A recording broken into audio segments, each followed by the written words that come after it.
अस्सलाम वालेकुम किदा तुसी वधिया उम्मीद कर दिया सब खैरियत ना होंगे। ज़ुबान का चस्का अगर मेरे चैनल ते तुसी नवे हैं तो जल्दी ना जाके मेरे चैनल को सब्सक्राइब कर दो और नाल ही बेल आइकन दा बटन प्रेस कर दियो ताकि तुहानू हर आने वाली वीडियो मिल सके। अच्छा जी, ये रेसिपी तुहानू शेयर करांगे पंजाबी चिकन कढ़ाई जो कि मेरी नानी अम्मी बनाते होंदे आ। बहुत ही वधिया जायका वा ना मेरी नानी दे हाथ दा, बहुत ही मज़ेदार बहुत ही टेस्टी खाना बनाते हैं। अज मैं तुहानू शेयर करांगी पंजाबी चिकन कढ़ाई और किद्दां बनाना वा। बहुत ही आसान तरीका वा, मेरी वीडियो ने पूरा देखियो। बिस्मिल्लाहिर्रहमानिर्रहीम, बिस्मिल्लाह दी बरकतां। घी गर्म करांगे, घी गर्म हो रहा वा ते रोटी वगैरह भी पकाउण लगे आ। हवा भी चलन दी सी, मौसम भी कुछ इदां दा वा बारिश वाला ते इसके रोटियां भी जल्दी जल्दी पका लीए। एक चुल्हे ते हांडी पका लैनी, एक चुल्हे ते रोटियां। ते जिद्दां नानी मैनू काम करदे थे असीं भी अज उदां ही करांगे। ते बिस्मिल्लाहिर्रहमानिर्रहीम, बिस्मिल्लाह दी बरकतां। घी गर्म हो चुकिया सी, प्याज पा दिते आ ते 2 प्याज ले सीगे मैं। चलो हल्का हल्का या इनू फ्राई करना वा, इन्ना ज़्यादा नहीं करना। अच्छा, नानियां दादियां काम जेह्ड़ा जल्दी फटाफट ही कर लेंदियां, मिंट मार के जेह्ड़ा कुकिंग वगैरह दा काम करदियां सी, खाना बनाउंदियां सी। बहुत ही ज़बरदस्त बहुत वधिया खाना हुंदा सी उन्हां दा ते ओह खाना ना साड़ी जिंदगी नहीं भुलदा। चिकन नूं ते मैं नींबू वगैरह लगा के रख दिता सी, नींबू और नमक लगाया सीगा ते एक नींबू लिया सी, निचोड़ लिया सी। इहदे विच हुण प्याज ते हल्के जे फ्राई कीते, इन्ने ज़्यादा नहीं करने क्योंकि गोश्त फ्राई होगा चिकन और इहदे नाल प्याज भी फ्राई हुंदे जाणगे ते बहुत ही मज़ेदार और अच्छी रेसिपी आ।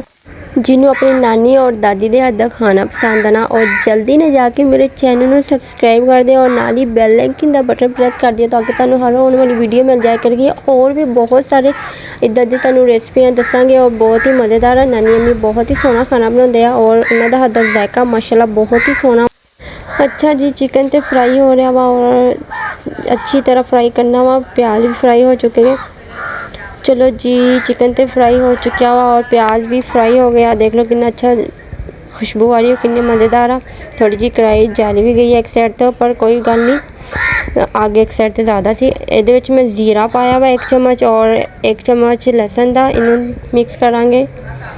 अच्छा, इहदे विच गरम मसाला साबत कोई भी इहदे विच नहीं पाना, इहदे विच सिर्फ साबत जीरा पाना वा जिहदी कि खुशबू बहुत ही मज़ेदार आएगी। अच्छी खुशबू आने लगी है जीरे दी। हुण पा देंगे 3-4 कटे हुए टमाटर और इहदा अच्छी तरह पेस्ट बन जाएगा। हल्की हल्की अग ते पक जाएगा। थोड़ा जिहा इहदे विच पानी ऐड कर दिंदे आ। वीडियो ने पूरा देखना वा, कोई भी वीडियो का पार्ट तुसीं मिस नहीं करना। बहुत ही ज़बरदस्त रेसिपी है, बहुत ही मज़ेदार होने वाली है। बहुत ही भुख लग गई है। और इहदे विच हुण पावांगे 1/2 चम्मच लाल मिर्च और हल्दी, 1/2 चम्मच ही हल्दी पावांगे। नमक पावांगे, नमक मैं चिकन ते भी लगाया होया सी, अपने हिसाब नाल ही नमक पाना वा जिन्ना कोई खांदा होगा, जिन्ना किसी ने पसंद होएगा। और अच्छी तरह मिर्च नूं भुन लेना वा। थोड़ा जिहा इहदे विच मैं पानी पा दांगी ताकि मिर्च भी भुन हो जाएगा और जिहड़ा प्याज वगैरह भी अच्छी तरह मिक्स हो जाएगा, अच्छी तरह पेस्ट बन जाएगा इन्हां दा। ते थोड़ा जिहा पानी ऐड करांगे ताकि गोश्त भी गल जाएगा, मिर्च भी भुन हो जाएगी और हल्की हल्की अग ते रख देना वा। बिस्मिल्लाहिर्रहमानिर्रहीम, बिस्मिल्लाह दी बरकतां। वाह माशाल्लाह, बहुत ही अच्छी खुशबू आ रही है और हल्का हल्का इनू भुनाई कर लेनी है। यदि मिर्च वगैरह भी अच्छी तरह भुन हो गई हो, मसाला बहुत ही ज़बरदस्त लगन दिया वा। इहदे विच मैं पा लियां साबत 2 खड़ियां मिर्चां और कट लगा के पाया वा। हल्की हल्की अग ते रखिया होया सी, गोश्त भी गल चुकिया और बहुत ही मज़ेदार आ, बहुत ही ज़बरदस्त। इहदे विच मैं पाऊँगी हुण दही। दही मैं 1 प्याली ले लिया वा।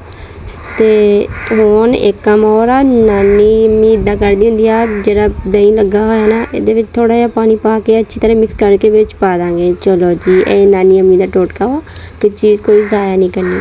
चलो बहुत ही मज़ेदार। हुण इहदे विच पानी वगैरह तां मैं कुछ नहीं पाना, दही दा अपना भी पानी निकल आना वा। और हुण इनू मैं हल्की अग ते रख देना वा 10 मिनट वास्ते बस। ये बहुत ही अच्छी तरह मज़ेदार पंजाबी गोश्त है तो पंजाबी तरीके नाल पका लिया तो मज़ेदार लगेगा। अगर तुसी किसी ने मेरा चैनल सब्सक्राइब नहीं किया तो जल्दी ना जाके सब्सक्राइब कर दो और नाल ही बेल आइकन का बटन प्रेस कर दियो ताकि तुहानू हर आने वाली वीडियो मिल जाया करेगी। अच्छा, हुण इनू 10 मिनट वास्ते चलो जी, बिस्मिल्लाहिर्रहमानिर्रहीम, बिस्मिल्लाह दी बरकतां। वाह माशाल्लाह, बहुत ही ज़बरदस्त बहुत ही वधिया खुशबू आंदी है। चिकन तो हो गया तैयार, पंजाबी चिकन हो गया तैयार। ਹਰਾ ਧਨੀਆ ਪਾਵਾਂਗੇ। ਹਰਾ ਧਨੀਆ ਤਾਂ ਅੱਗੇ ਹਰ ਕਿਸੇ ਸਬਜ਼ੀ ਨਾਲ ਫ੍ਰੀ ਮਿਲ ਜਾਂਦਾ ਹੁੰਦਾ ਸੀ, ਫ੍ਰੀ ਤੇ ਵੀ ਮਿਲ ਜਾਂਦਾ ਹੁੰਦਾ ਸੀ। ਔਰ ਅੱਜ ਦੀ ਇਹਦੀ ਕੀਮਤ ਆ 800 रुपये किलो। Oh my God.